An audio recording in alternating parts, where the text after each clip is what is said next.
Shamaya, you did it. STL Music. Welcome back to the show. Yo, listen up, we back in the game. Sweep the league, we got the flame. Motivated to the fullest, every single day we wake up, get it in every way. Rockin' the 222 in the global inspiration. Talk this sports and top news, no hesitation. Sweep the league is back. We always coming back, that's a fact. Wanna tell them that STL Music, remember we did it, where we at. Coach Jill in the house with the flow so tight. Never rubber rocks, that's we united. The best show, Monday through Friday. If this ain't different, they lying. We got the energy. When I say sweep, you say the league. Sweep the league, sweep the league, sweep the league, sweep the league. San Antonio, let's go. Sweep the league. Sweep the league. Sweep the league. San Antonio, let's go.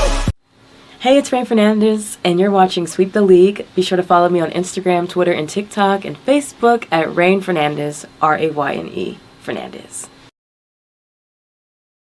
Hi, it's Sherilyn, and you're watching Sweep the League TV. Follow me on Instagram at official Sherilyn for more content. 2, 1. Well, as you guys can tell, Derek Irvin doesn't miss anything. If you don't want to miss anything as well, go to YouTube. Search at Sweep the League TV. Be a subscriber today. We're giving away a bunch of prizes and stuff. Be a subscriber today so you don't miss, just like Derek never misses. Subscribe to Sweep the League.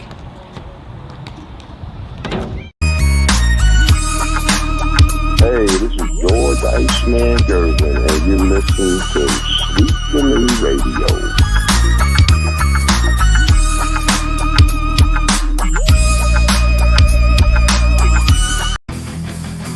Sweep the League TV, where legends collide. If the Cowboys fall short, we'll still ride the tide. Like Jordan in the clutch or Brady's last play, we bring the fire, keeping fans in the fray.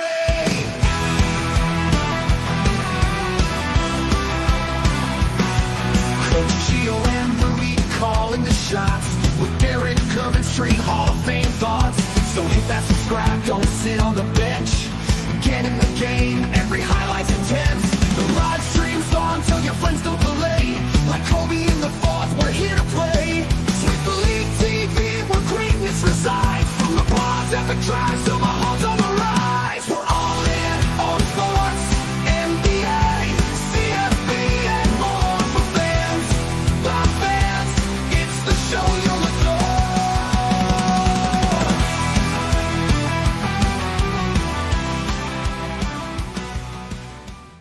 No, you are not seeing double. You're not having deja vu. I am back again. Just got done with a Sweep Unplugged live with Chuck Vans, local San Antonio radio legend and a rock and roll god. Chuck Vans was joining us on Sweep Unplugged live just a little while ago. We're going to re-release that episode tomorrow morning. For those of y'all who didn't catch it earlier, catch it again. Amazing show talking about the Mount Rushmore of rock and roll. Who do you have in the top 4? One of Chuck's bands, I guarantee you would have never guessed, but the only way for you to find out is check out Sweep Unplugged Live. It's going to have the replay tomorrow morning so you guys can take a listen to it. Nonetheless, it is Sweep the League. It's a wacky Wednesday edition, the Wednesday night showdown. Appreciate everybody joining us in tonight. JD Wyatt, Sweep the League. What is up, JD? Shout out to JD. Southern Fried Sports Podcast. Check it on YouTube. Great content. Great guy. It's awesome. Check it out. I do from time to time. Drop comments on there. Appreciate you joining us here, JD, for Sweep the League. Let's bring him in. It is Hall of Famer, and I'm hoping to get breaking news from him, but if not, then we'll wait for it a little bit here, but we're going to ask him to see if anything's changed. It is the Hall of Famer himself. Hall of Famer Derek Irvin's joining us tonight. Derek, how are you doing, man? I'm good, man. How you doing?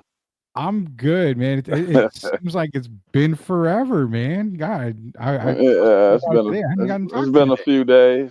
It's been a few days, but I'm glad to be back. Yeah, how's everything going with you, man? It's going well, man. Nothing's changed yet. My big day, Saturday. I'll break the news one way or the other to everybody. All right. So Saturday. Now, people have already seen posts. I know I kind of jumped the gun a little bit because they posted it, but other people in media as well Yeah. have posted the same thing. The speculation, and to be clear, I made it perfectly clear yesterday. I did say that, the rumor mill has it, and I explained that rumor has it that, there's a possibility of you being a head coach, not for the Spurs. Let's just say not for the Spurs. We'll take the Spurs off right now. We're Not not yet. quite that far yet. But there are rumors that you could be a head coach of a local team in San Antonio. So once it breaks, either way, we'll definitely have you on to talk about it and all that. But they can catch you on Sweep the League every time we're live anyway. So not even worried about that. Just wanted to make sure that we didn't miss any breaking news, and I didn't Well, have no, to go. I have a big meeting actually Saturday, and I get a chance to meet the team Saturday, and then we'll go from there. Awesome. So we'll have an answer this weekend as to where the direction for Derek on the head coaching job goes. But appreciate you joining us on, man. We just got done talking to Chuck Vans, San Antonio rock and roll legend, man. He was awesome on Sweep Unplugged. But now we got to get into the serious talk, which is the sports talk. The sports world is calling us, Derek. Man, last night I was talking about college football. You got two massive games this weekend. Army and Notre Dame. You've got Ohio State versus Indiana. The showdown, everybody. I remember telling Gio, what if Indiana's undefeated going into Ohio State? How crazy would that be? Gio said it could happen, and sure enough, Gio's right that it's happening. We're seeing an undefeated Indiana State team heading into a one-loss Columbus to play and a one-loss Ohio State squad. Not going to give any picks, but this has to be one of the most exciting college football weekends we've had in a while. Man, I have to say yes, but man, really every single week has been a blockbuster. It's been a good year, and what's made it so good is it hasn't been what they call the chalk, where it's only the favorites are winning. And we're so used to Alabama, Georgia, LSU, but this year is a little different. We got some surprise teams like Indiana, even like Oregon. I talked about Oregon. A lot of people didn't expect them to be as good this year, but we got some teams that have been surprising. Colorado. So it's been a great year overall, and I always like it when it's non-predictable. You have to actually watch the game to see how it plays out. So that makes it a lot more exciting. Yeah, it does. It's amazing. And I actually think I had Colorado, yeah, as good as they've done. And I'm not gonna lie, I've always apologized to Gio and everybody else when I said, hey, you know what? I didn't have Colorado winning this many games. I had them 5 wins on the entire season. So, I apologize to Dion. I shot Dion a text message earlier and said, I'm sorry, Dion. I really didn't believe in you guys. And going into this weekend, they're going to Kansas, Derek. And they're not playing just in Kansas. They're playing in Arrowhead Stadium. So they're going to get the feel of the NFL stadium. And those Kansas Jayhawks, as bad as they've been this year, they've pulled off a couple of upsets in the recent weeks. I told people last night, this is a game where I think Colorado needs to really be on upset alert, because Kansas is a team that can definitely make some noise and knock Colorado's hopes and dreams out of the CFP. Well, I think it might be a blessing for Colorado that it's actually not in their in Kansas home stadium, especially after the week that Kansas just had. Pulled off a remarkable upset, and I think the good thing is that they're playing at Arrowhead to kind of, I'll say, even the playing field. Yeah. So it's going to be exciting. I can't wait, and I can't, just like you mentioned the Army. Oh boy, that's going to be a good one. Army Notre Dame. That's going to be a barn burner. And then of course Ohio State and Indiana. I know we'll give our picks tomorrow, but yeah, I'm excited. Yeah, it's kind of I mean, it's not even crazy. I don't mean to call it crazy, but it's a really good season right now. And a lot of people don't like the fact that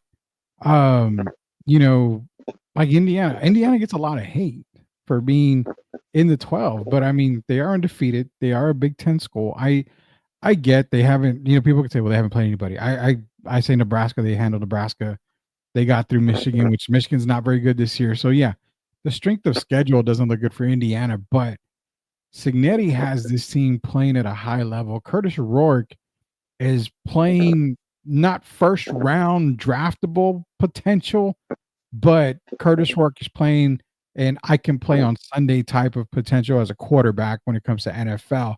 They're getting the job done. They're running over pretty much every team.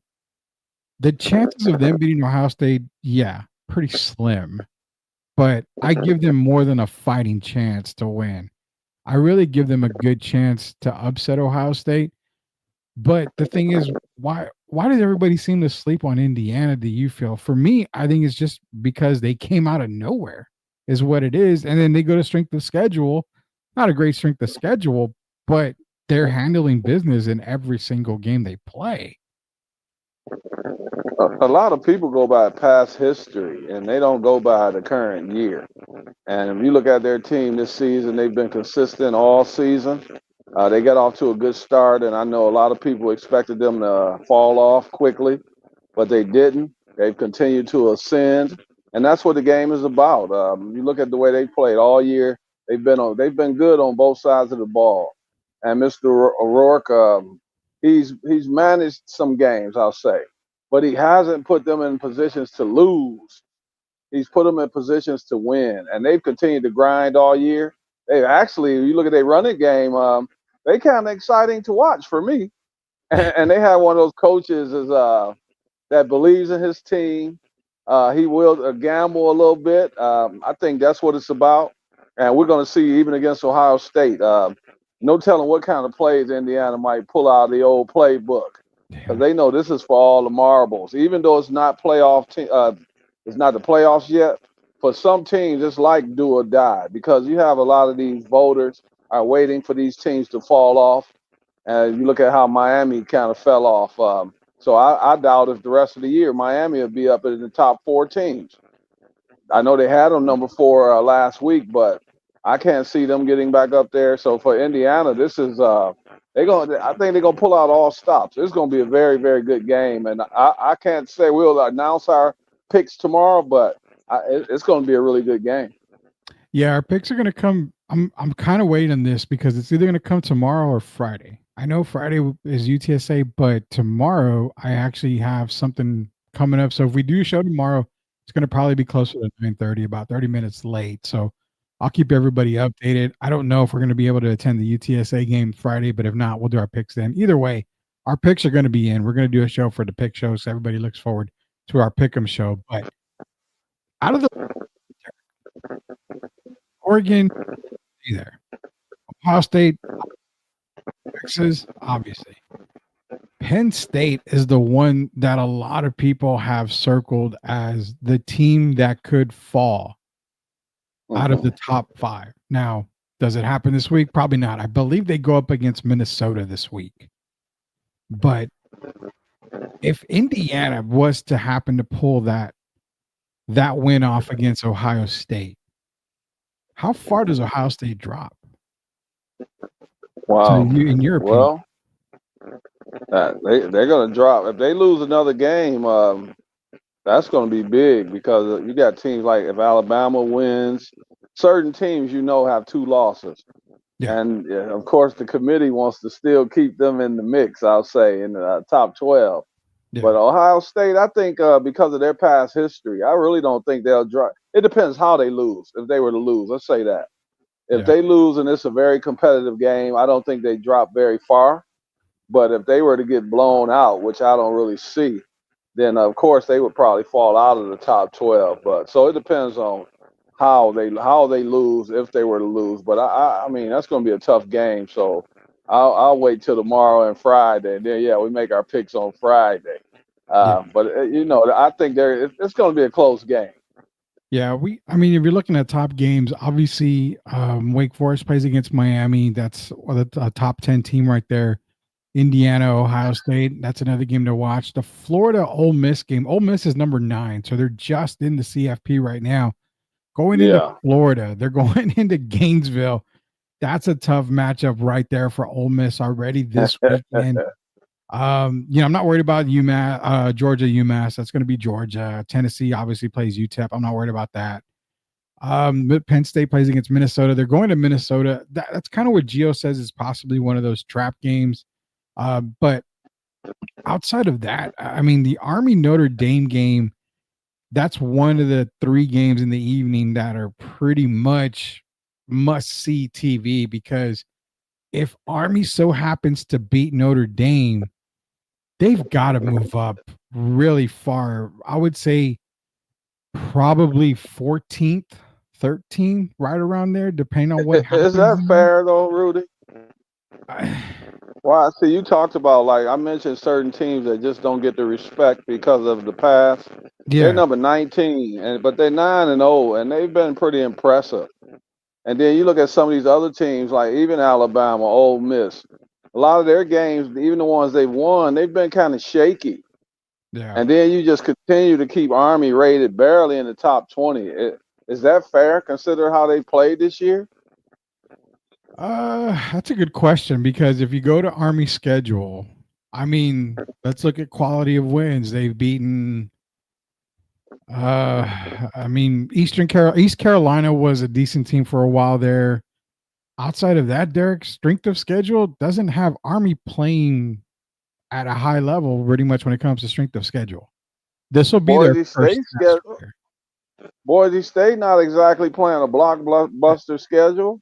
I give you 100% credit on that as well. Boise State has not. They have not played a blockbuster. SMU has played well, but their schedule is not off the charts. I'm just saying, you got I wanted to see what was going to happen if Navy stayed undefeated. How are they going to treat both teams? Yeah. And so if Army wins this next game, I mean, you got to get them in consideration. I'm not saying in the top 12, but you got to put them right on the cusp of the top 12 if they were to win this game. And I heard you say 14 if they were to win, but I mean, some of these teams, man, they can't keep getting left out. What we look like we're going to have to do is we're going to have to start going. They're going to have to go to the 16-team playoff. And I think that's in the very near future. So I'm hoping Army plays well, but I got to be honest. I do want to see Army get one loss. That'll be against the UTSA Roadrunners. Yeah, they're going to use their entire playbook against Notre Dame, and then UTSA is going to come right in and take that win from Army. More than likely. UTSA is bowl eligible if they win this Friday against Temple. So they get that win, which they are favored, and they are for the 3rd game in a row going to the black jerseys. So they're 2-0 with them already.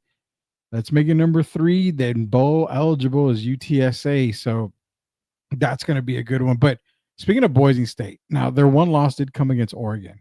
And this is where it counts, because you mentioned it before. It's not, it depends on how you lose. They just lost to Oregon by 3 points. It was 37-34, second week of the season, second game of the week of the year. And it was at Oregon. So I consider that a good loss for Boise State. I mean, outside of that, they beat another top 25 team in UNLV. Because UNLV, I think, is in the top 25. Yeah, they're number 24. They have some quality wins in there. Washington State, I think, is a quality win. So I can understand Boise being there. But the thing with Army, this is that big game for Army, is getting that win. Do or die. Do or die. I can't see them going Rudy, harder than that. What's up, man?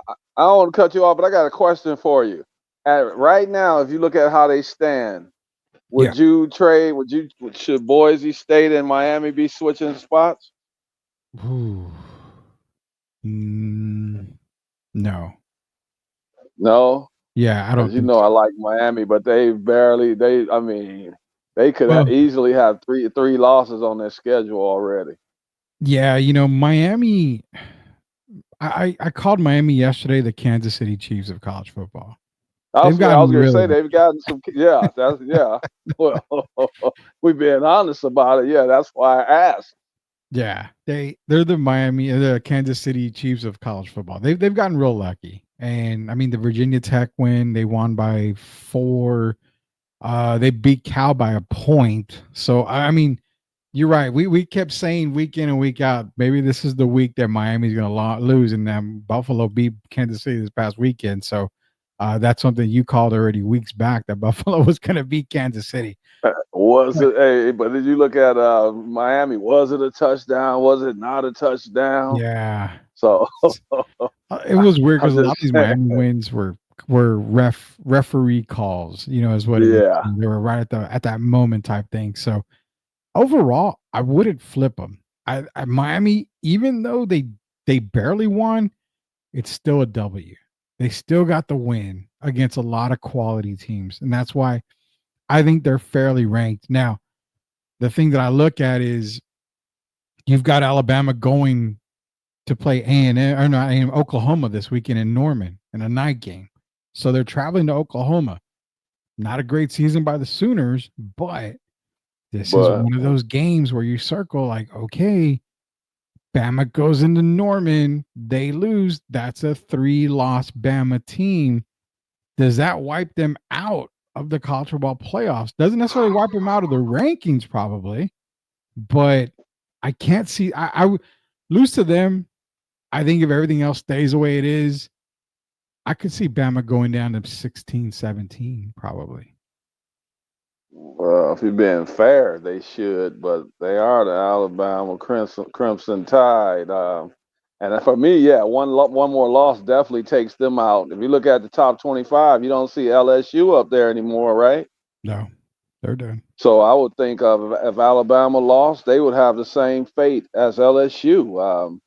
If they lose this game, Oklahoma, this could be one of those upset games, though. You know how hard it is to play in Norman. So Alabama's going to have to come ready. If they win the game, it's a good thing on their record. But if they lose this one, you have to drop them. I believe they have to drop out. I know it'd be hard for the committee, but at some point you got to do the right thing. And if they would lose this game, that for me that finishes them as far as the playoffs. Yeah, it is. I mean, you got A&M. I think A&M, if they go into Auburn, because A&M's going into Auburn this weekend, and they're playing against Auburn.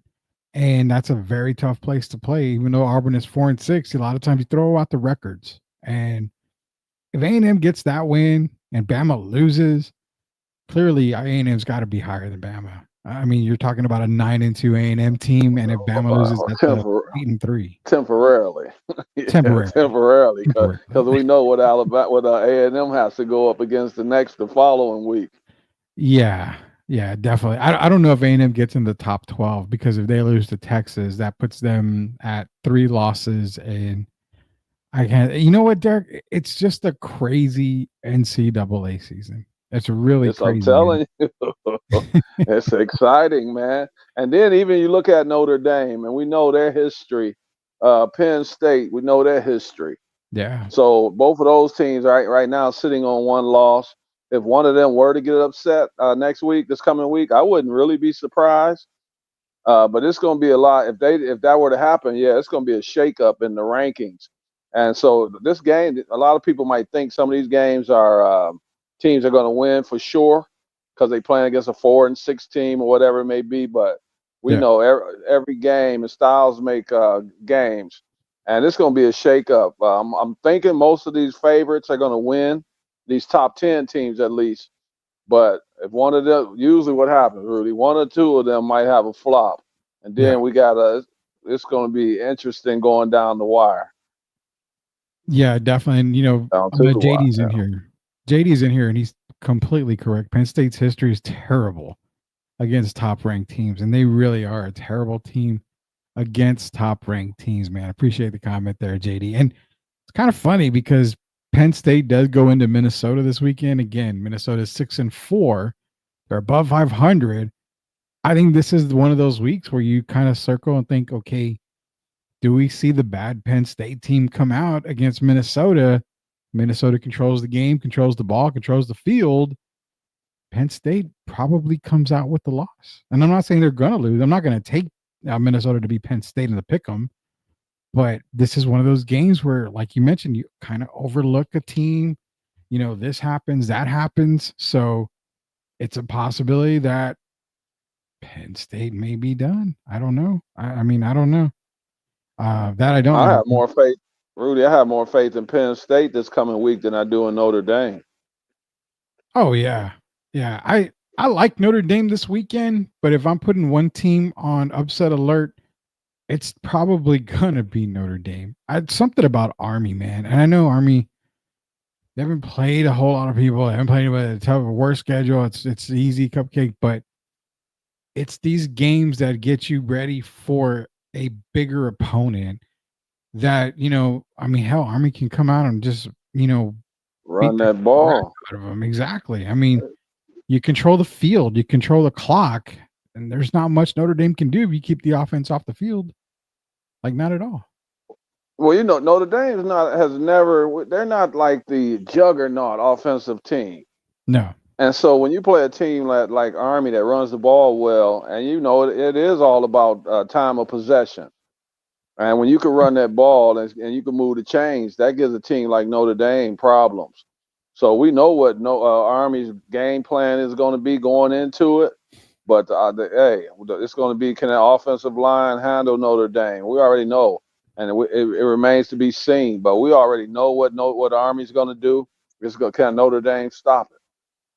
Yeah, exactly. And Notre Dame, I mean, they do have that early loss to Northern Illinois. JD's in here. Notre Dame is also getting credit for being a then ranked Navy team. Notre Dame defense will handle Army. He does believe, but he also says the combo is great. He says Notre Dame's defense is top tier, but the offense, not so much. And that's the problem, is that if Army can kind of jump out a little bit on them, kind of control the clock, kind of run the ball, keep the offense off the field, it's going to tire out Notre Dame. And that's what it is. It's going to have to be ground and pound stuff for Army this weekend against Notre Dame. It is Hall of Famer Derek Irvin, Rudy Campos Jr. We come back. It's kind of weird, Derek. The PFT didn't release their rankings. I've got them, but they didn't release the rankings. So we're going to have to go by what they have written down more than the actual visual side of this. When we come back, we're going to talk about pro football rankings, as a Super Bowl pick is number 1. Who could that be? Where do they reside? In Michigan? I believe so. Jared Goff, MVP. We're going to talk about all that when we get back here on Sweep the League. Derek and Rudy Campos Jr. will be back in a couple of minutes, guys.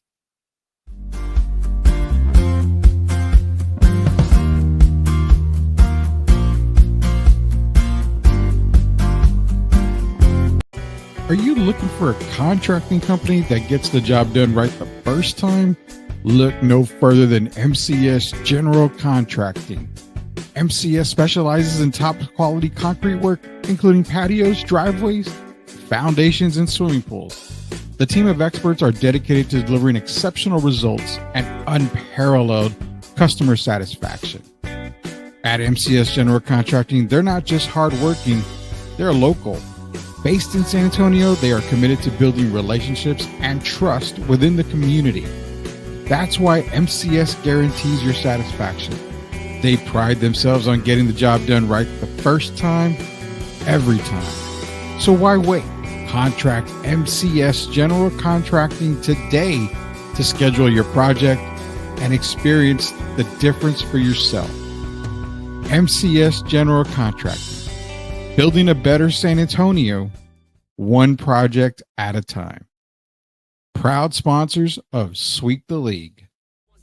For the ones who doubted, now we're showing the proof. Came from the struggle, we live in the truth.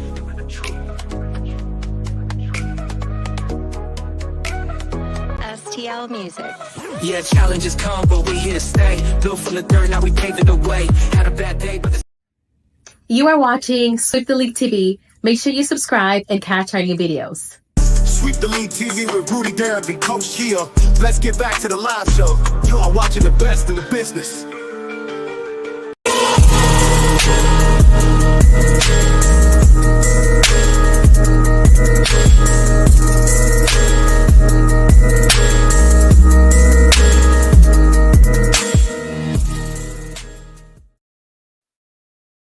All right. Shout out to JD Wyatt out here.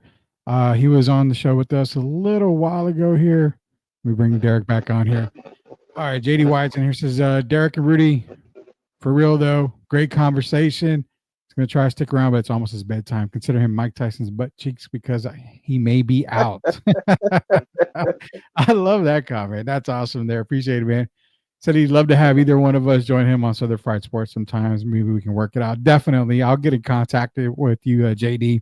We'll get something worked out. Where either one of us would love to be on your show, talking whatever we need to talk about with you. So I'll get in contact with you. Appreciate you joining us here. Hall of Famer Derek Gervin, Coach Gio. Hopefully be back later on in the week. He's busy. He's got a lot of work, Coach Gio. They got a lot of changes going on in his job, so he's having to upgrade a lot of stuff. So all jokes aside, no PTO time for Coach Gio. He's just got a lot of work going on. So you got myself, you got Derek Gervin, and of course JD Wyatt. We'll have to have JD on the show one day as well for Sweep the League. He's a great guy, great person to talk to. So otherwise, man, PFT, I'm upset. I'm gonna email these guys and be like, what are you doing to me? We always use your rankings and you don't have your rankings up, man. But nonetheless, they've got the written out stuff here. So we're gonna have to go with the visualized rankings here. So yes, sir, JD, appreciate it, man. Derek, your Detroit Lions, numero uno. They were number 2 last week on the rankings. They're number 1 this week. Man. These Lions are looking tough and tougher every single week, Derek. Well, I mean, how could they even be number 2 last week, though? I mean, come on. They're the best team in the NFL. I've been telling people that since before the season started. You picked them as well, I believe. They've been, they lost 1 game. They've won the last 8. And, I mean, to be number 2 is really a slap in the face. There's not another team in the league that's been putting up 40s and 50s like the Detroit Lions. And whatever they've had to do, they were down 27. What was the score? They were down 27-9 or something. They were down at the half, or 23. Yeah, and then they come back and I can't remember the exact score, but they 23 or something. They pitch a shutout in the second half. I mean, come on, man. They're the best team in the league. And if you look at it, Rudy, what's impressive, if they've had a lot of injuries, we lost Mr. Hutchinson. Marcus Davenport. We've had several major injuries. We lose one of our best players last week with his forearm being fractured, whatever it may be. And we've continued to grind. Yeah, so it's been next man up, and that's what you're seeing. It's been very impressive. And then Jared Goff tops it off last week. 4 touchdowns, over 400 yards, 0 interceptions. They're going to be a hard team to beat down the stretch. Very, very hard team to beat. JD's in here as well. He says Detroit is the only team in the league with Sonic and Knuckles too. Let's go, son. It's the new Lightning and Thunder. Talking about Jamar Gibbs and David Montgomery. I keep telling you, man.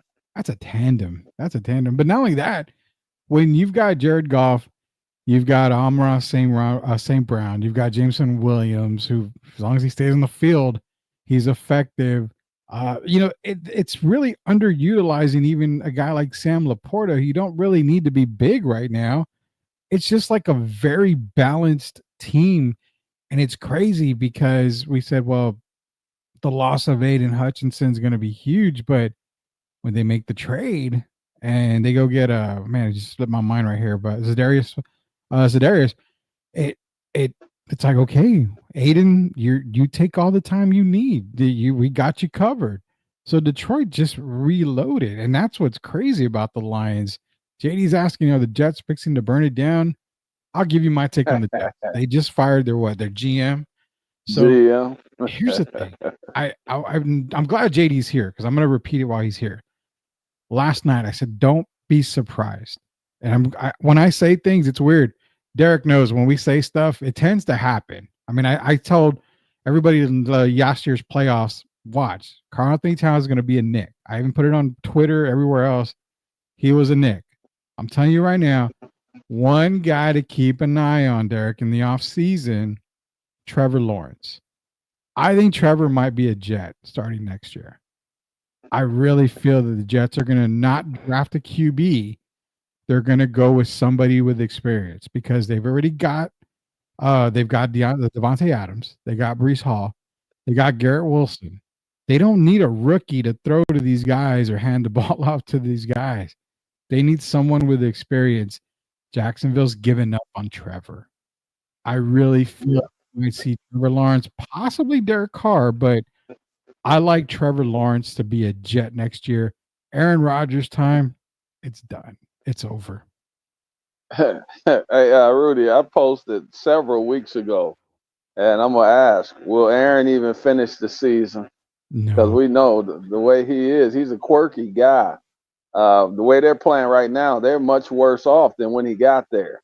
And he's the type guy, if there was going to be anyone that would retire before the season's over, it would be someone like Mr. Aaron Rodgers. So that's what I'm going to be looking at this year. Will he even make it through the end of the season? Well, they're already talking about putting Tyrod Taylor this weekend and benching Aaron Rodgers just to get it going. I'm not mad about that. I'm mad that I picked the Jets to make the Super Bowl from the AFC because on paper before the season, Super Bowl caliber team. They look good. They look Both of amazing. us thought it was either them or Buffalo for me. And but the Jets, I mean, oh man, it's a cluster. I'll just say the first word. They've been a cluster. and I don't see it changing. And Aaron's a big part of that. Yeah, he is, man. Shout out to Chuck Van. I mean, off the field, Rudy.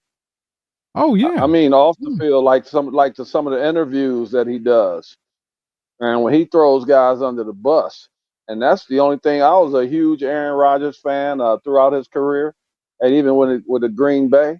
But when things didn't go well, he had a history of throwing guys under the bus, whether it be the players or the management, and that's the biggest thing I haven't liked about him, and that's the stuff that filters into the locker room and tears the team apart. And if you look at them now, he sits over there like a diva. When things don't go well, you notice he sits by himself. And I just don't think that's good for the chemistry of the team. And you're seeing what's happening now. They're self-destructing. Yeah, that's a Super Bowl pick that's down the drain now. I mean, they're not even going to make the playoffs unless they go all the playoffs. undefeated. Like, Playoffs? there's no way they're going to make the playoffs at all unless they go undefeated the rest of the year. Chuck Vans is in here. Shout out to Chuck Vans. We had him on Sweep Unplugged live a little while ago. That show is going to replay again tomorrow morning, so you guys can check it out. If you didn't check it out, very good show with Chuck Vans. Talked a lot about San Antonio nostalgia. Talked a lot about local rock and roll bands and the Mount Rushmore. I'm going to get Derek's take on that here at the end of the show. The rock and roll Mount Rushmore. Who do you put in the top four? Yeah, you have put that pressure on. We did. But yeah, shout out to Chuck Vans. My Raiders are just here to ruin someone else's season at this point. That's the way I feel about the Falcons now. They're on a horrible losing streak. Jacob Eric, shout out to Jacob Eric. He's in here, part of Sweep the League family. Not many better fit for coach and team than Dan Campbell and Detroit. Perfect fit right there. Interesting. Trevor to the Jets. I thought it was dumb.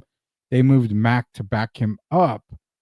Yeah, I mean, it's crazy. But the Trevor Lawrence to the Jets thing, I mean, he's capable of being a good starting quarterback. I just think a change of scenery would be good for him.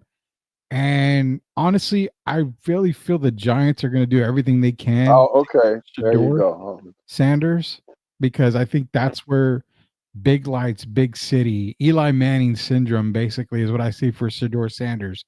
So that leaves the Jets. And that's why I think they're going to go after, like I said, they've got more veterans on that offensive side. They don't need a rookie throwing to them. Not saying they won't draft one, but I do like Trevor kind of going to New York. If Mac Brown isn't retiring, I can't see Aaron retiring. Maybe Aaron Rodgers to Panthers as a bridge. They talked about benching Aaron on September 30th. What is Aaron as far as the salary cap, Rudy? Wouldn't it be like $23.5 million or something? His salary cap. Let me check out his salary cap hit here. I can get that for you in just a second. Yeah, I believe it's $23.5 million. So dead cap space. If I'm reading it right, the cap hit for him would be 17 million, but next year would be 23.5. You're right. Next year, okay, 23.5 million for the next season. Yeah. Yeah, it's 23.5 million. So it's a lot. It's a whole lot, but I mean, you're almost gonna have to take that cap hit. I mean, I don't think you can move him. I don't think you can trade him unless you give up a whole lot. You're gonna have to give up a whole lot. You don't even want to bring him back into the locker room. No. I mean, it'll be the same thing all over again. And you got to be honest, man. Aaron knows he's shot. he's a shot quarterback. He knew it when he signed. I believe he came back for the money.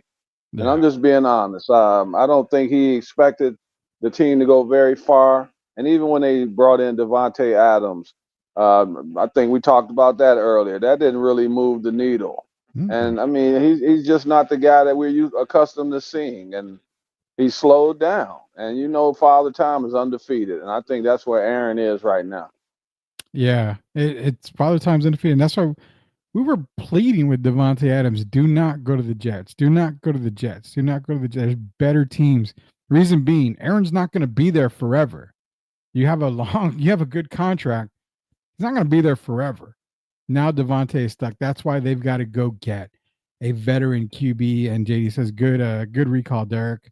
On that, he gets paid $1 million a week for Pat McAfee. It wasn't money. So I don't know. Aaron's just all in the money right now. But going down the rest of the power rankings, I think the Super Bowl preview that you're hoping for is right there, 1 and 2. Lions, Bills, number 2. They beat the Chiefs, giving the Chiefs their first loss. Josh Allen's just looking good. He's looking good. I know you've got Jared Goff as MVP, but No, I said I want Jared Goff. I said that he would be right there because I felt that they would have that kind of year. But yeah. Dan Campbell is kind of if you look at it, they haven't been letting him go down the field. He's not throwing a lot of the bombs, I'll say. Yeah. And so if you look at what Josh is doing right now, I would have Josh as the favorite. I would have Goff in the top 3. Yeah. I don't believe Lamar's in the top 3 any longer. I'm gonna tell you who I'm surprised about. Even though they're losing, I'm surprised to see Joe Burrow keep dropping. Because if you really look at his statistics, he's having a heck of a year, and it's not really his fault. They got some things going on in their locker room. We know Jamar Chase is not too happy with the coach. But right now, my favorite would be Aaron. I'm sorry, it would be Josh Allen right now. Yeah, Josh Allen definitely probably is. I would think he's a front runner easily for MVP right now.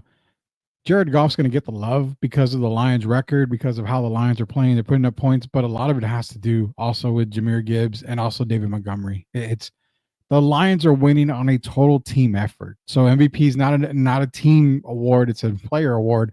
It's the most valuable player, not the most valuable team. You're right, man. Burrow, he's over 3,000 yards on the season. He leads the NFL in passing yards. He's sitting at 27 touchdowns. That leads the NFL. He's only got 4 interceptions, got a quarterback rating of 106. I would truthfully say in a losing cause, Burrow's got to be up there. Rudy, come on, gotta be. If you take him off the team, they might have 1 win. You get that, but can you possibly put it, because he's easily got 400 plus yards on Josh Allen. He's got 9 more touchdowns passing than Josh Allen. He has a quarterback rating that is 7 points higher than Josh Allen. So if you throw out the record, it's easy to say that Joe Burrow probably is your MVP right now. I don't put him over Josh because Josh is literally carrying them on his back, like he does pretty much every year. And that play that he made, I think that'll stick in the voters' mind. The play he made on 4th and 2 to win the this game past Sunday. Yeah, that had to elevate him a lot because we know we didn't want. First of all, you don't want Patrick Mahomes to get the ball back at the end of the game, and they went for it on 4th and 2, and lo and behold, he looked like Eric Dickerson, and I'll say it again, Earl Campbell combination is who he looked like. I said that earlier about Derrick Henry, but if you look at Josh, he ran through a bunch of guys, and then he finished it by running over a guy and getting into the end zone. So I think that'll stick in the voters' minds. And then how well they playing, only 2 losses. Right now, he would definitely be, for me, he would be number 1 without question, even over Jared Goff. Yeah, Josh or Burrow. Yeah, honestly, if I'm ranking them right now, I probably go Allen, Burrow, Goff is my top 3 right now. I think that would probably be fair. 4 and 5. I would probably have to consider probably Sam Darnold. No, I can't do Sam Darnold. Not right now. Then I that would means you putting Lamar still in there. I would probably have to put Lamar in the top. Yes, at 4. I got Lamar at 4. I got him at 5 right now. 4, it's kind of hard for me at 4 because is it more Lamar? It seems like the Ravens are unbeatable when they just give the damn ball to Derrick Henry. I have Hurts. I think I got Hurts 4. I believe I got Jalen Hurts number 4. I wouldn't. That's probably who I would go with. I just couldn't And then put Lamar 5. Yeah, I got Hurts over Lamar. Yeah, and JD's in here says I was completely shocked by the Steelers defense absolutely stifling the Ravens offense last week. And I'm going to go on record here because it never happens to me. It never happens when I look at my phone and I see Derek Irvin calling me. I'm like, okay, let's see what we're going to talk about today. We always get a phone call from Derek. I answer the phone and he gives me his top 5 teams. And I'm like, I would switch the Ravens and Steelers. This was before they played. I said, the Steelers, they're just, to me, they're better than the Ravens. And you kind of saw the same thing that I did. And we saw it play out. And yeah, the Steelers, with you said Russell Wilson needs to be their starter now that he is, this Steeler team is just on a whole nother level. They're what the Jets were supposed to be at the beginning of the year for me.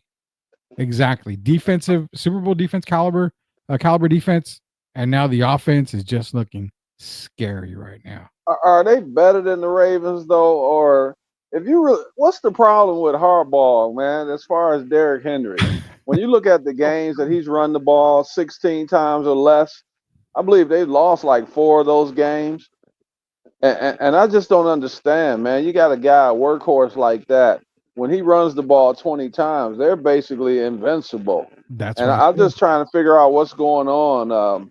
I know Harbaugh said when they brought Derrick Henry in that they weren't going to run him 30 times and, basically wear him down. But if you look at him right now, Rudy, he still looks pretty fresh. And I just can't understand why he's getting 16 rushing attempts or 13 attempts. That just doesn't make sense to me. Yeah, it doesn't make sense at all. And that's the reason why a little while ago I said, I don't know if I can have Lamar at 4 because the Ravens are unbeatable when Derrick Henry has the ball and he gets a good amount of attempts. That's what makes them unbeatable because then when Derrick Henry's on, then Lamar, it's almost free game for him. It's unfair because now Lamar can pass it. He has time. He can do an RPO and he gets his, 60, 70 yards a game. But they've got to get Henry the ball early and often in order for that to work. And that's why I can't put Lamar in the top 4 for MVP. I'll give him 5. But even at that, I'm reluctantly putting him at 5. I mean, I think the Ravens are better with Henry. Don't you think the home field advantage matters in the playoffs? Yes. It seems like Harbaugh doesn't think it matters. And I don't understand that kind of thinking. Because it's not like the Ravens they won a Super Bowl, but with this squad they haven't. And I don't understand why you would let some of these games. I think they could have won if they gave Derrick Henry the ball. So it's like he's banking on them being fresh going down the stretch, and then they can. I guess he feels they can pull off some wins on the road. But the way it is now with parity, you got to try to get the best record that you can and try to play at home for these early playoff games, I believe. Yeah, JD's in here says Lamar still has a bit of a choke in him. He doesn't know why. Now, I'm gonna recall JD. He sees it. Everybody sees it. That's what we. Well, I'm not a big fan in the playoffs, Rudy. I still think he has trouble throwing through those tight windows in the playoffs, and I'm still on that. I'm like JD. I something about Lamar, and that's what I think it is. Until I see him throwing through those tight windows in the playoffs, I'm going to always be skeptical about Lamar Jackson. And remember, I told you guys, and we all agreed when we were doing our preseason, or not preseason, but our NFL preview show earlier, before the season started, we all agreed that the Baltimore Ravens are a regular season team. When it comes to the playoffs, they can't get it done. And I said on this channel, on this show, I was the first one to say, if they don't get it done this year, if they don't get to the Super Bowl, maybe the AFC Championship game, I'm considering of the removal of Harbaugh as head coach. Not that he's done a bad job, but you've got to change it up. You can't be doing what is that, the definition of insanity, or doing the same thing over and over again without the same result, without a different result. Different results. Yeah, and that's what I'm saying. You see, Lamar you upgraded the running back position. You brought in a top tier talent running back. But if you can't get it done now, what makes you think you're going to get it done a year later, another year later? It's possibly time to say, okay, John, you've done everything you can. You've brought Super Bowls to Baltimore. Appreciate that. But we got to go in a different direction. And I got a lot of flack for saying that. But at what point do you realize that playoff Lamar and playoff Harbaugh just don't get it done? Well, you got to want the best running back in the league, in my mind. And you rarely get him the ball when it matters the most. And to me, it's no. I mean, I just can't explain it. I don't think Harbaugh could really explain it. And to me, it looks like if you run, the more you give Derrick Henry the ball, we know he wears teams down, and then we know what he brings to the table in the fourth quarter. But the more he runs the ball, the easier it makes it for Lamar. Exactly. And then that's why I don't understand it. It's like putting undue pressure on Lamar. And so I don't think they can win that way. Exactly. JD's just like y'all said, a quarterback mania changes scenery. How about a coach? Exactly. And again, it's nothing against John Harbaugh. He's brought the Super Bowls to Baltimore. He's had stellar defenses. He's got it all. But if you're looking at the chalkboard and you see you can't get it done in the playoffs, and this is the tricky part that people don't understand, and everybody gets all pissed off when we mention it. But let me pull back that curtain that we talk about. You can't get it done in the playoffs. Well, Lamar. Well, wait a minute. You're talking about a multi-MVP quarterback. So are you telling me that you want to get rid of a multi-MVP quarterback, a position that is very tough to fill in the NFL, and keep Harbaugh? No. There's a point where it's like, okay, we've got to go a different direction with the coach. That's what I've been trying to say. They've minimum AFC championship game. Minimum. Where is he? If they don't go to the AFC championship, where is Harbaugh? Is he going with Shador to the Giants? Wow. That would be different. I firmly said that if Harbaugh got fired, that he would be a Cowboy.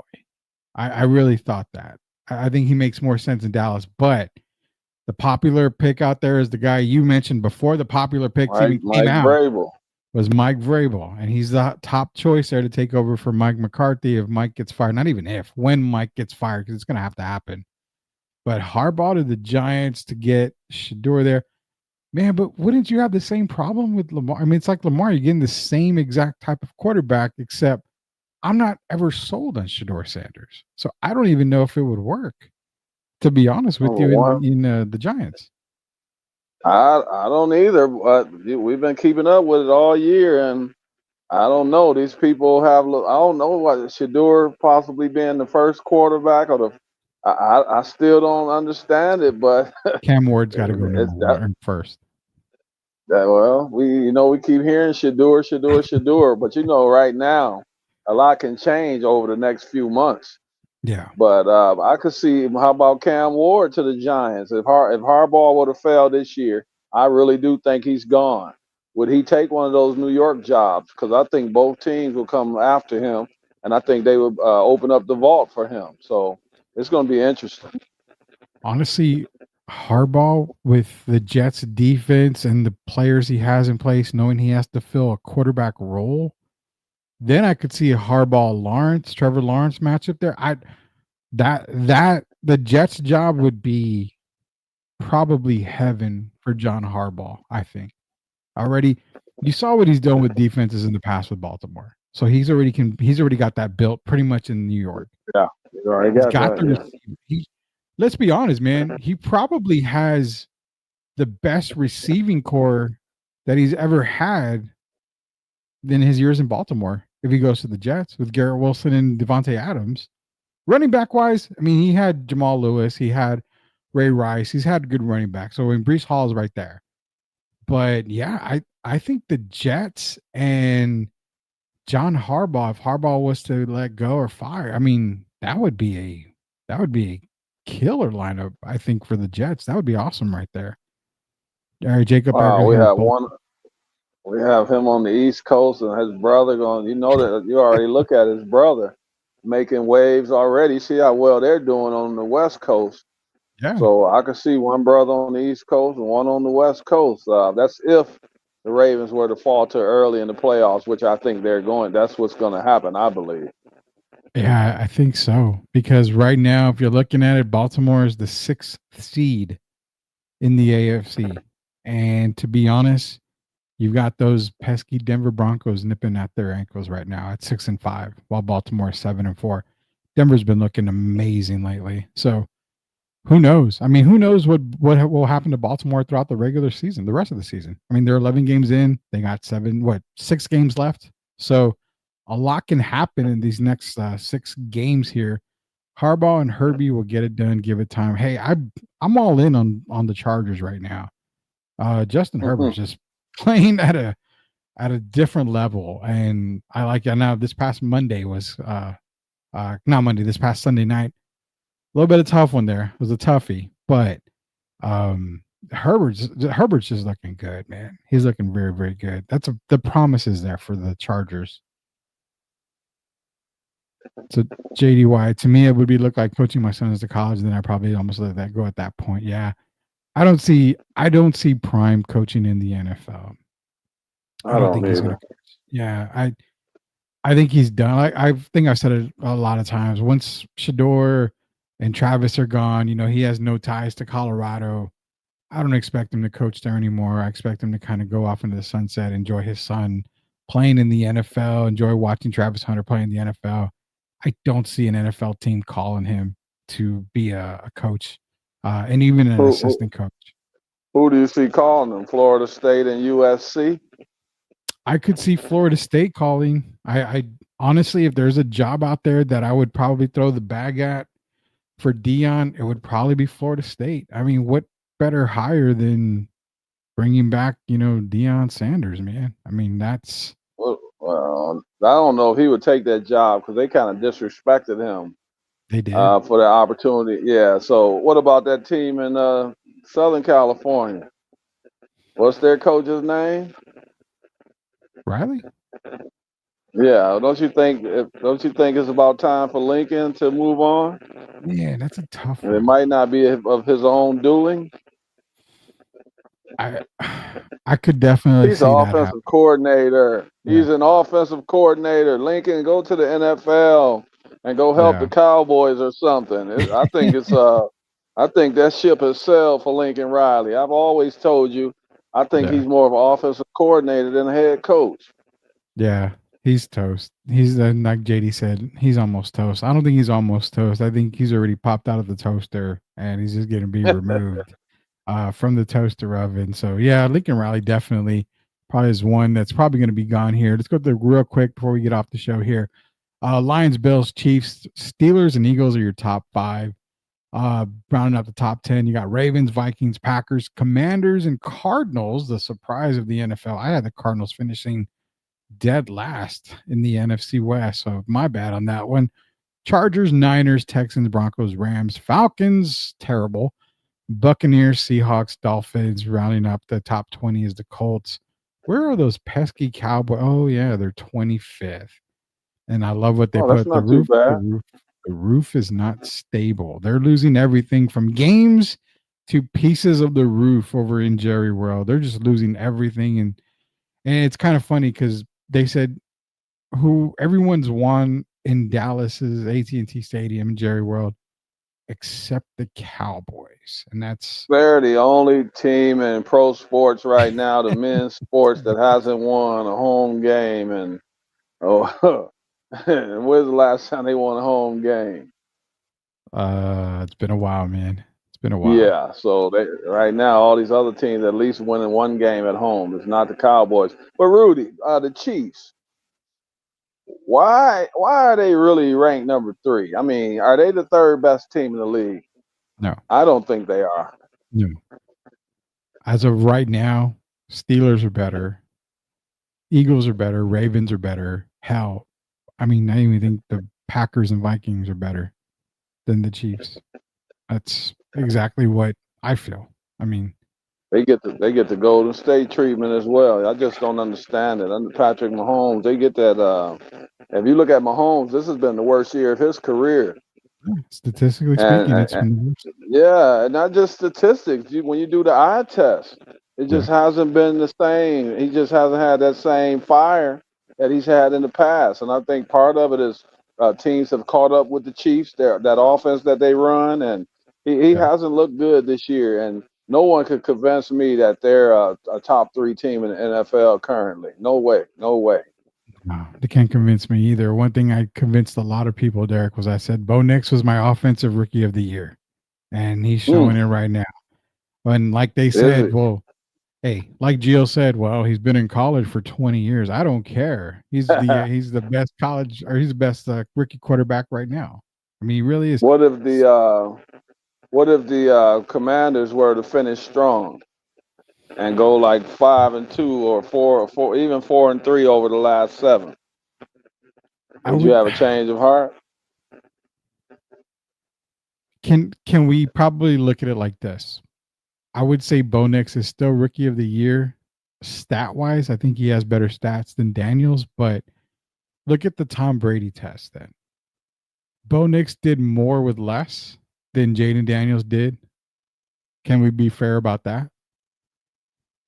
That sounds funny coming from talking about the Washington team used to be the Redskins, but yeah, I can't argue. Yeah, and plus Bo has to overcome a little more when you're dealing with Sean Payton. So yeah, I can understand that. Yeah, I can't argue that. I mean, either way, I wouldn't be happy. I wouldn't be mad if Jaden Daniels got rookie of the year. I mean, the kid's been balling this I, year. I'm with you right now on Bo because I think if you take Bo off of that team, they're not a very good offensive team at all. They wouldn't be playing as well as they are. He's made them very, very respectable, and you have to really when every week they're a team that can pull off the upset.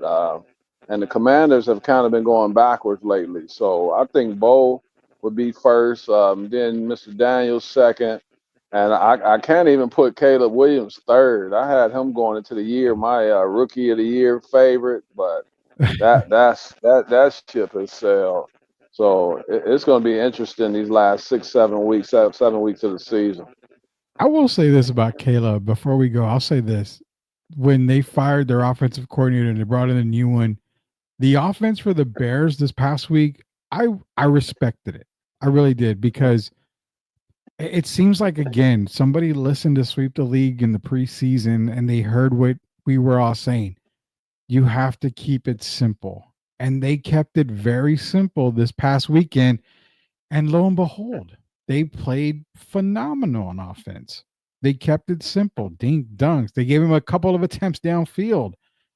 He was in the pocket a little more. He ran when he had to. He looked good, and that's what you have to do with Caleb. Keep it simple. You know why he looked good though, don't you? Why is that? He started hearing the rumblings about being benched. Tyson Badgett coming up behind him. Yeah, they almost did a Daniel Jones. They were talking about doing a Daniel Jones move on him. Well, that'll motivate anybody, at least for 1 week it will. Getting demoted to quarterback 4, that'll do it to just about anybody. Daniel Jones isn't even the backup anymore in the New York Giants. He's the 4. He's 4. Oh, boy. You went from starter to QB4 in 7 days, in less than 7 days, actually. Oh my God. I'm glad he was on tonight. Rudy, has that ever happened? When you got the contract that he got, and then you drop to the 4th on the chart with the money they're paying him? Has that ever happened in NFL history? I'm trying to think, and I'm gonna say no. I can't ever think.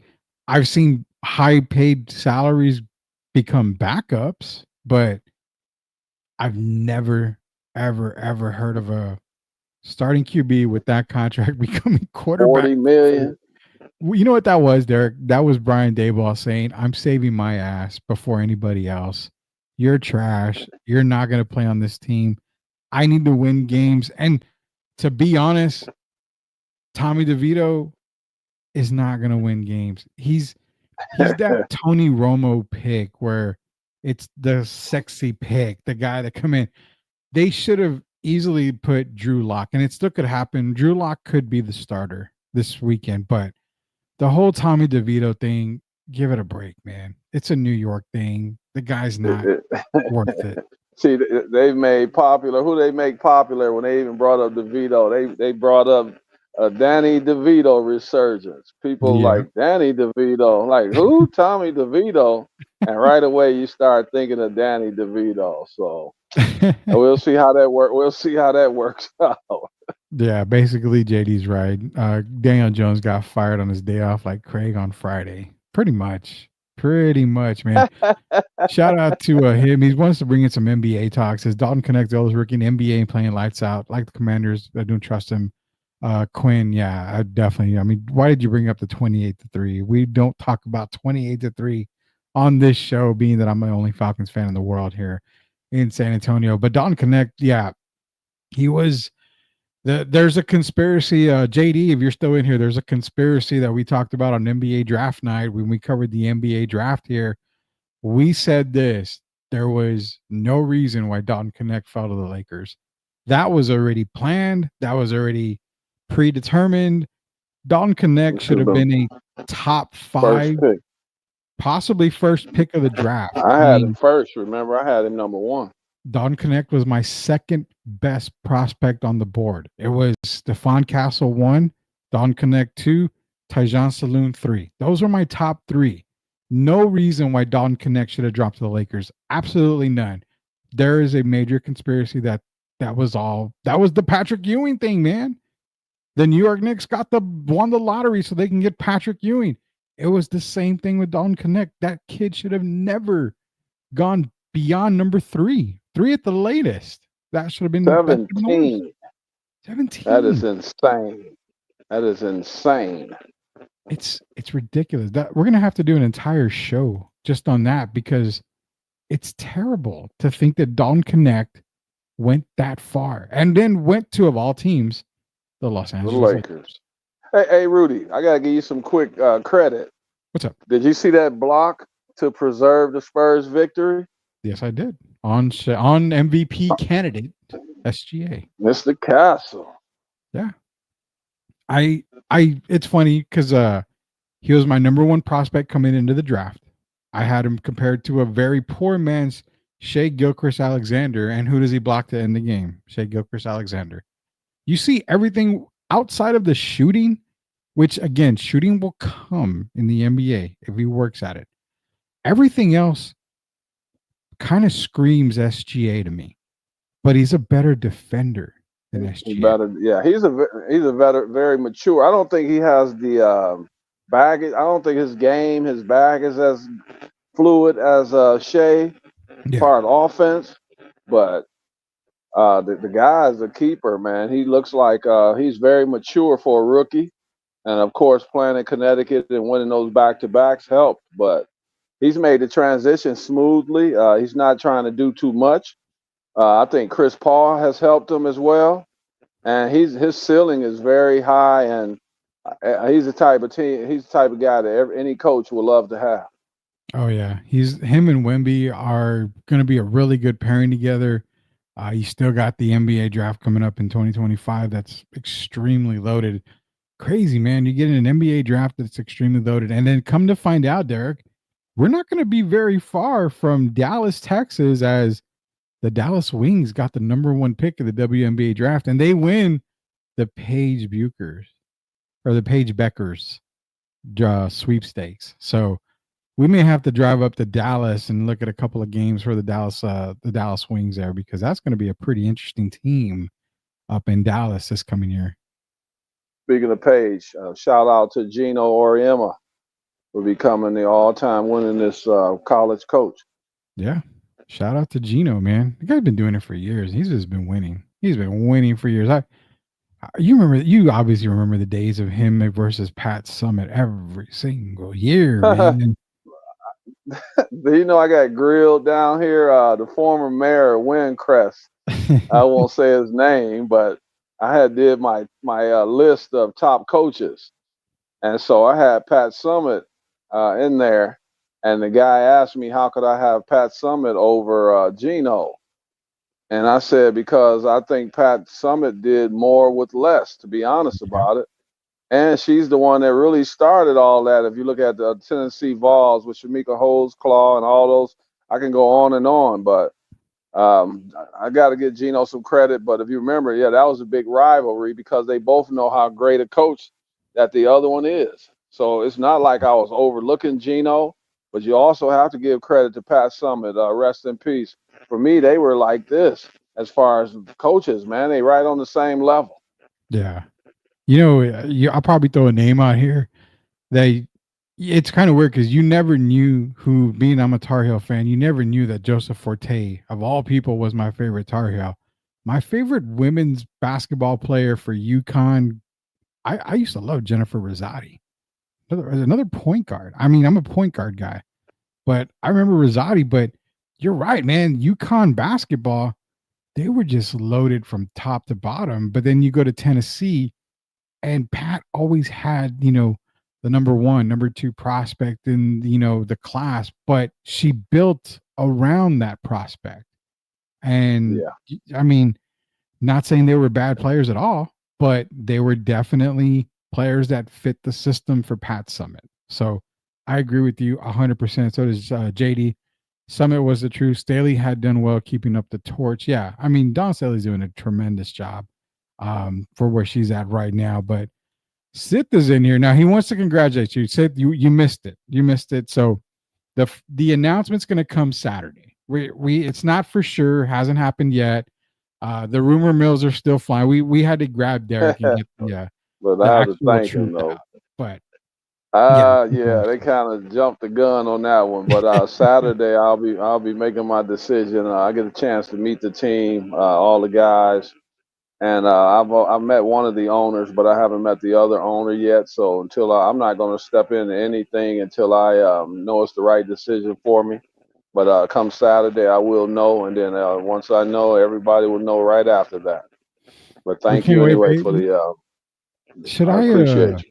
Should I talk to Shemaya, Derek, and we kind of run an ESPN decision special like LeBron James had that day, and sit you in a chair, I'll sit like in a chair. Miami,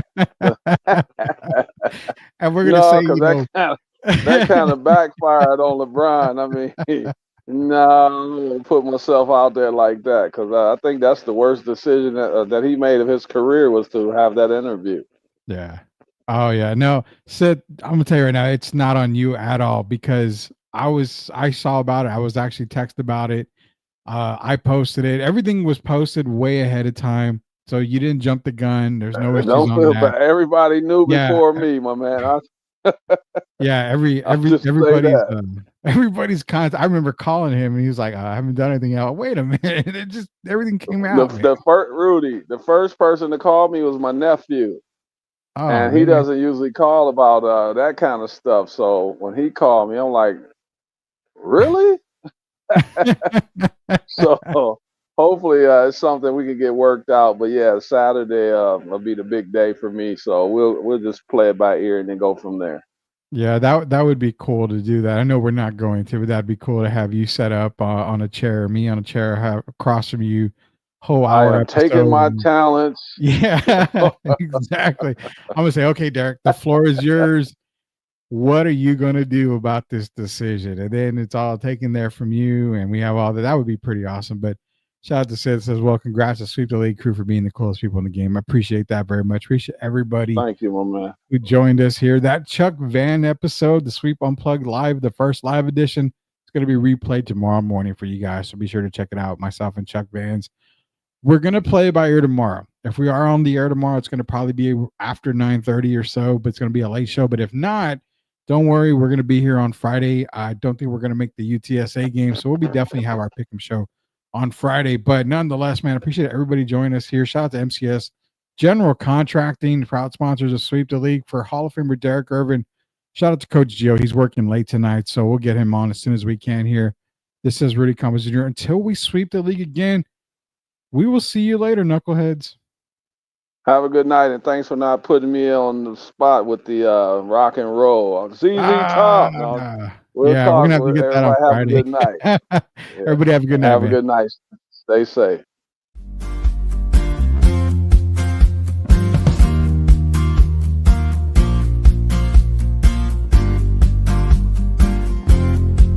Are you a hockey fan looking for the latest on the Edmonton Oilers, Pittsburgh Penguins, and NHL news of the week? Barry and Carson Best bring it all to you on the Best Boys Center Ice podcast.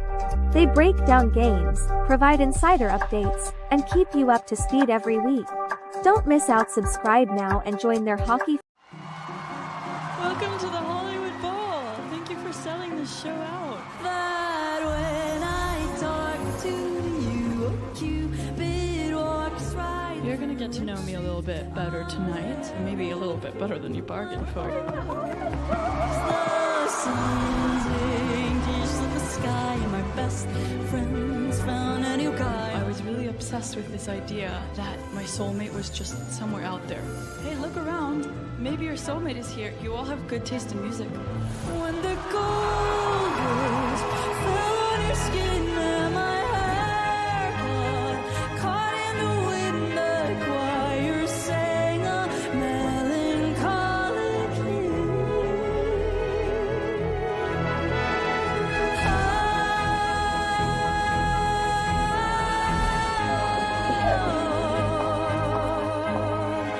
I feel like tonight in a venue like this with the LA Phil, with my band, it feels like every single part of me coming together.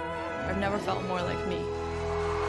I'll never forget this night. Thank you so much. Welcome to the Lean Left, Lean Right podcast, where spirited debates and open discussions reign supreme. Join hosts Rudy and Shemaya as they dive headfirst into the hottest topics in politics and beyond. They're all about seeking common ground without losing their passion for their perspectives. If you're ready for real talk and honest opinions, subscribe now and join the conversation.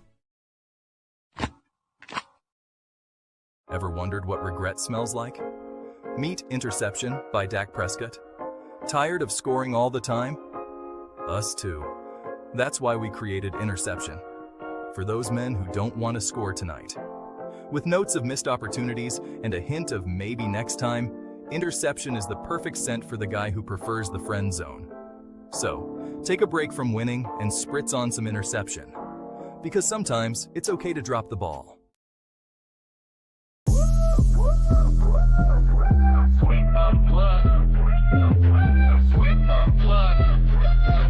Exclusive interviews with Rudy and the crew. Let's go.